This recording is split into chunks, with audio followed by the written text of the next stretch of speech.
Today, I'm going to be talking about some of the ways that parsing out the functions and packages in your files can be helpful for organizing and viewing projects. And I'll also be introducing a new package I wrote called FunSpotter that provides some helpers for parsing, analyzing, and organizing functions in different project structures. Okay, so I hope I'm not the only one here who maybe follows some of their favorite R developers like a little too closely.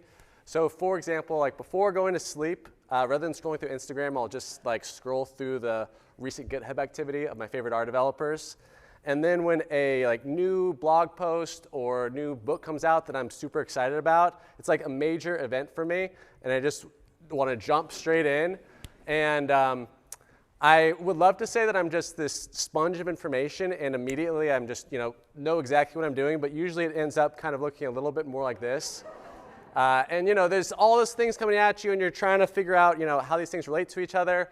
And I've come up with this kind of heuristic where I'll just start kind of like writing down the functions that I see as I'm going through the new book or blog or whatever it is. And I'm happy that I've seen other people in the R community that kind of share the same pattern as I do. Here's a post or a tweet from Alex Cookson where he says, any other RStats people find D-Rob's Tidy Tuesday screencasts useful? I made a spreadsheet with timestamps for hundreds of specific tasks he does. And then another example from Jeff Rothschild, who made something similar for different developers in the tidy model space, particularly Julie Silge and other authors there. And I think that creating a reference table like this for yourself can be really helpful in terms of kind of building a mental model for what's going on, and printing these different functions that you can go back to and check on, and giving yourself a little bit of context of the materials that you're working through. One downside with doing this is it just takes a long time, and you also may miss some specific examples or packages as you're going through and creating these by hand. And I think that this is where something like FunSpotter can be useful, either in supplementing these materials or in creating an initial reference table for yourself. So I'm going to start by just showing what a typical FunSpotter workflow looks like and what the output looks like. I'm going to give you a few seconds to kind of soak this in, and this is also another opportunity if you find you can't read the code to scoot closer up. There's plenty of seats in the front, so I'll just give you a few seconds to see if you can soak this in.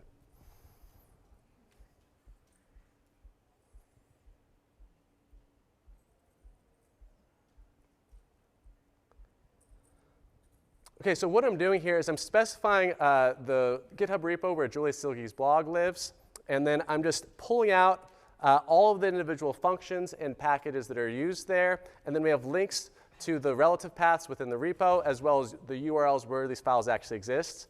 And then I think passing something like this into a nice little HTML lookup table can give you a nice little reference table for reviewing whatever material you're in the process of going through. So here, I'm just looking up where are the cases where she's written about random forest in the past. And this gives this nice little way of looking this up.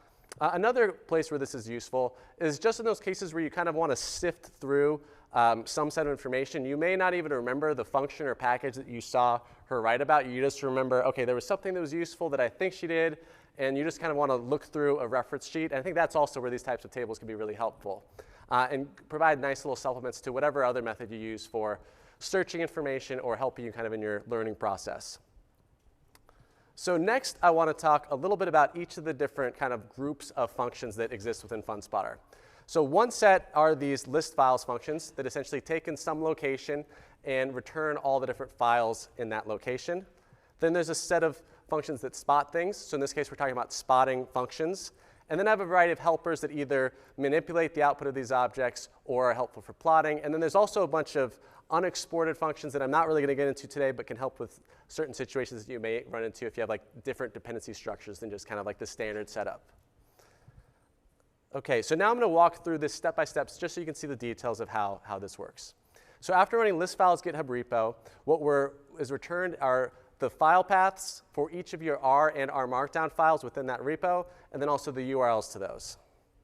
Next, we pipe this into spot funds files, which is going to, for each of those individual file paths, parse out the actual functions and packages within them. So if we just hone in on an individual element within that spotted column, you'll see this is where our actual functions and packages that are used within that file exist.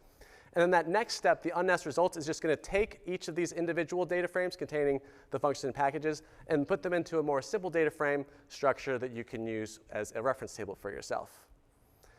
And where most of the work that's going on here is really in this, this like spotting step.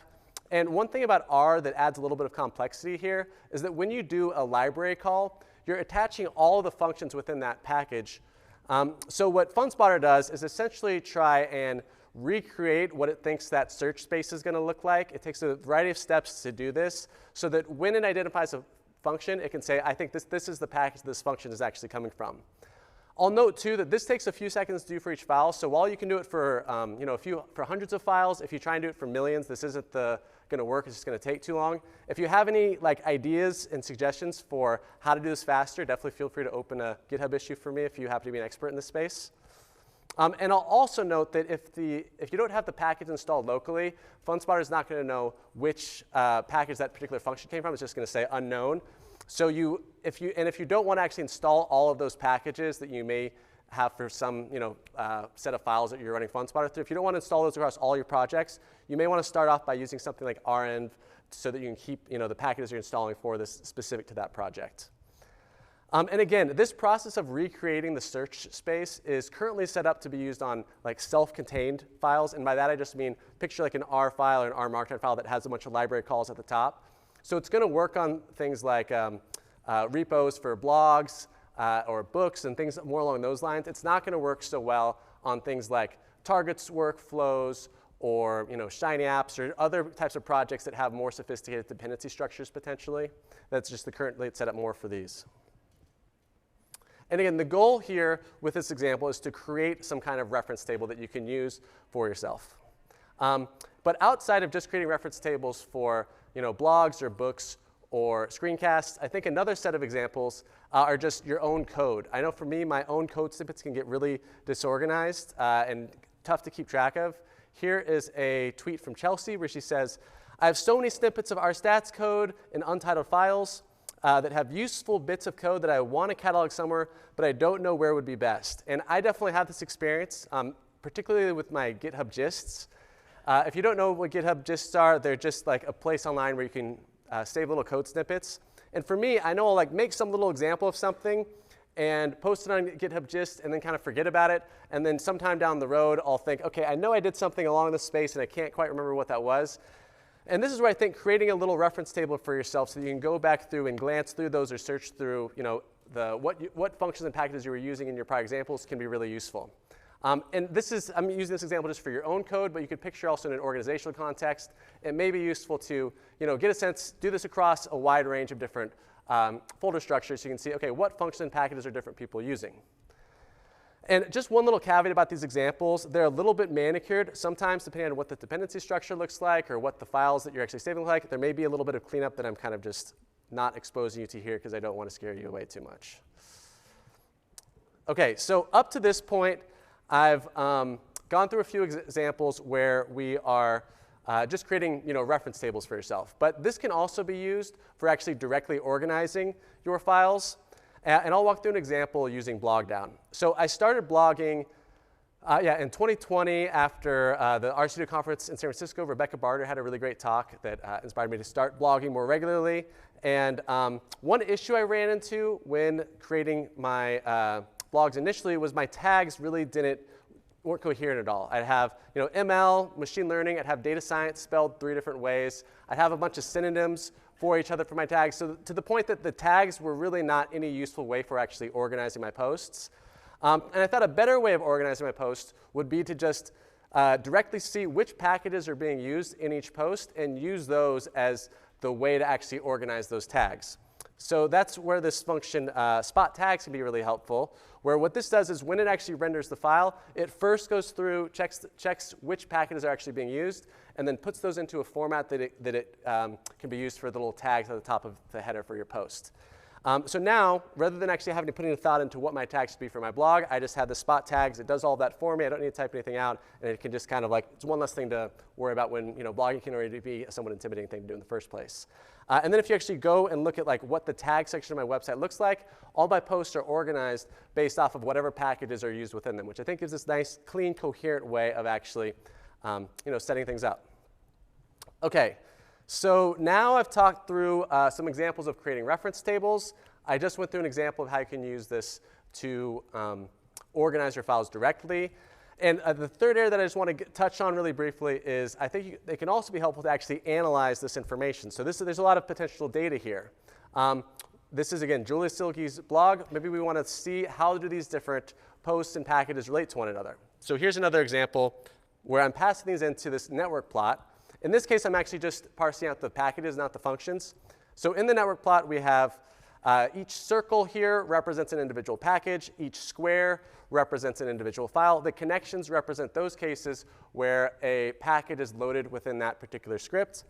And you may notice that there's some clustering of different groups here. And we see, OK, there's these two big clusters. One of these are packages associated primarily with the core tidyverse, and then another set of packages that are associated primarily with tidy models. So just glancing at this, you get a sense that Julia obviously writes a lot about tidyverse and about tidy models and does a lot of tidyverse code in terms of doing her cleanup. You can imagine another author who writes more about spatial analytics may have some different set of packages central to what their posts are largely about.